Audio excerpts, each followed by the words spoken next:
போற ஒரு recipe holiday ஸ்நாக்ஸ்னு சொல்லலாம். மிக்சர் ரெசிபி தான் பார்க்க போறோம்.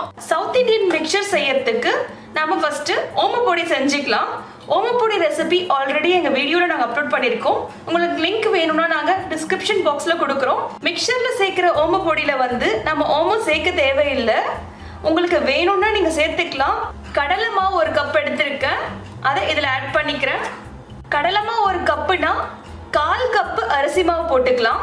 உப்பு தேவையான அளவு, கொஞ்சம் பெருங்காயத்தூள். இந்த மாவுக்கு தேவையான தண்ணி கொஞ்சம் கொஞ்சமா ஊத்தி பசஞ்சுக்கோங்க. நம்ம ஓமப்பொடிக்கு இந்த பதம் இருந்தா போதும். இந்த பதம் இருந்தா உங்களுக்கு முறுக்கு அச்சுல போட்டு சுடுறதுக்கு ஈஸியா இருக்கும். இந்த ஓமப்பொடி தகுந்த மாதிரி இந்த குட்டி குட்டி ஹோல் வச்சிருக்கோம், அதை போட்டு நாம சுட்டு எடுத்துக்கலாம். இந்த அச்சுல இப்ப நம்ம ஃபுல்லா ஃபில் பண்ணிட்டோம் மாவு. இப்ப நம்ம சுட்டு எடுத்துக்கலாம். ஃப்ளேம் வந்து நம்ம மீடியமா வச்சுக்கிட்டு பிழிஞ்சிடலாம். இப்போ முடிஞ்சிச்சு. நம்ம 2 பக்கமும் நல்லா திருப்பி போட்டு எடுத்துட்டோம். இந்த பபிள்ஸ்லாம் அடங்குற அளவுக்கு வேகணும். நம்ம ஓமப்பொடி முடிஞ்சிச்சு. இப்போ நம்ம எடுத்துக்கலாம். இப்போ நம்ம காரா சேவ் செய்யலாம். காரா சேவ் செய்யறதுக்கு ஒரு பவுல் எடுத்துக்கிட்டேன். 1 கப் கடலை மாவு எடுத்திருக்கேன், இதை ஆட் பண்ணிக்கலாம். 1/2 ஸ்பூன் சில்லி பவுடர் எடுத்திருக்கேன், இதை ஆட் பண்ணிக்கலாம். உப்பு தேவையான அளவு, பெருங்காயத்தூள், மஞ்சத்தூள் 1/2 ஸ்பூன். இது எல்லாத்தையும் ஒரு மிக்ஸ் கொடுத்துக்கலாம்.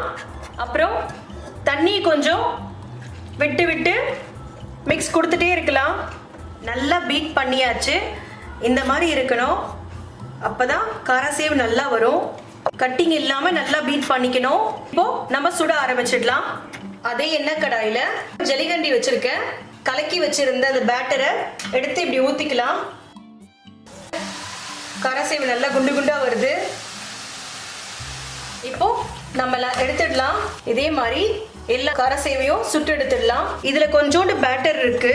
இந்த மாவுல இப்ப நம்ம கிரீன் கலர் காராசேவ் பண்ணலாம். அதே பேட்டர்ல கிரீன் கலர் ஃபுட் கலர் போட போறேன். 1/2 ஸ்பூன் போட்டு மிக்ஸ் பண்ணிக்கலாம். கிரீன் கலர் ஃபுட் கலர் போட்டு நல்லா மிக்ஸ் பண்ணிட்டோம். பாருங்க, பேட்டரி கிரீன் கலர்ல மாறிடுச்சு. இப்போ அந்த காரா சேவு மாதிரி இதையும் சுட்டு எடுத்துடலாம். நம்ம கிரீன் கலர் காரா சேவை போட்டு எடுத்துட்டோம். இப்போ அதே கடாய் சூடாவே இருக்கு. 3/4 கப் அவல் எடுத்திருக்கேன், வெள்ளை அவல். அதையும் போட்டு பொரிச்சு எடுத்துடலாம். போட்டோட நல்லா பொரிஞ்சு மேல வந்துருச்சு. இப்போ எடுத்துக்கலாம். நாம இது எல்லாத்தையும் இந்த மாதிரி எல்லாத்தையும் பொரிச்சு எடுத்துக்கலாம். 1/4 கப் பைத்தம் பருப்பு எடுத்திருக்கேன். இது நல்லா 2 hours ஊற வச்சிருக்கேன். ஊற வச்ச பிறகு தண்ணியை ஃபில்டர் பண்ணிட்டு ஒரு சாஃப்ட் கிளாத்ல போட்டு நல்லா ஆற போட்டுட்டு இப்போ ட்ரையா எடுத்திருக்கேன். இப்போ இதையும் ஃப்ரை பண்ணி எடுத்துக்கலாம். இப்போ முடிஞ்சிடுச்சு. இதை நம்ம எடுத்துக்கலாம். அதே போல கடலைப்பருப்பு 1 கப் எடுத்திருக்கேன். இந்த கடலைப்பருப்பையும் 2 hour ஊற வச்சுட்டு தண்ணி ஃபில்டர் பண்ணிட்டு ஒரு சாஃப்ட் கிளாத்ல போட்டு நல்லா ட்ரை பண்ணியிருக்கேன். இப்போ இதையும் ஃப்ரை பண்ணி எடுத்துக்கலாம். கடலைப்பருப்பு முடிஞ்சிச்சு. அதே போல நம்ம இதையும் எடுத்து தட்டில் வச்சுக்கலாம். வேர்க்கடலை கொஞ்சம் தோலோடு வச்சிருக்கோம், அதையும் போட்டு பொரிச்சு எடுத்துக்கலாம். வேர்க்கடலை ஃப்ரை ஆயிடுச்சு. இப்போ இதையும் எடுத்துக்கலாம். 4 பல்லு பூண்டை இடிச்சு வச்சிருக்கோம், இதையும் ஃப்ரை பண்ணிக்கலாம். அதே மாதிரி ஒரு 4 கருவேப்பிலையும் கழுவி ஆற போட்டு வச்சிருக்கோம், இதையும் ஃப்ரை பண்ணிக்கலாம். பூண்டு நமக்கு மிக்சர் வாசனையா இருக்கும். ஃப்ரை ஆயிடுச்சு.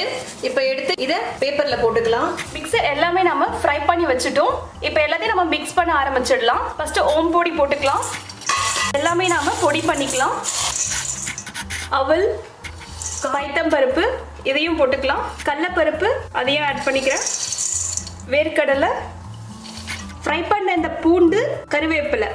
இது நம்மளோட மிக்சர் வந்து நல்ல வாசனையா இருக்கும். மிளகாத்தூள் கொஞ்சம் போட்டுக்கிறேன். டேஸ்ட்டுக்காக சால்ட்டு. இது எல்லாத்தையும் நாம மிக்ஸ் கொடுத்துக்கலாம். கடலைப்பருப்புலையும் பைத்தம் பருப்புலையும் நம்ம உப்பு காரம் எதுவும் சேர்க்கல. ஸோ இந்த காரமும் உப்பும் நம்ம எல்லாத்துக்கும் ஈவனாக செட் ஆகிடும். மிக்சர் ரெடி ஆயிடுச்சு. பாருங்க, கடையில் செய்கிற மிக்சர் மாதிரியே இருக்கு பாருங்க. இதில் நீங்கள் இன்னும் பாதாம், முந்திரி, வால்நட் இல்லைன்னா பிஸ்தா இதெல்லாம் நல்லா ஃப்ரை பண்ணிட்டு கூட போடலாம். இன்னும் நல்லா டேஸ்ட் கொடுக்கும். நம்ம கடையில் வாங்குறத விட வீட்டில் நமக்கு ஏற்ற டேஸ்ட்டுக்கு என்னென்ன ஆட் பண்ணணுமோ அவ்வளோ ஆட் பண்ணிக்கலாம். நீங்களும் வீட்டில் ட்ரை பண்ணி பாருங்க.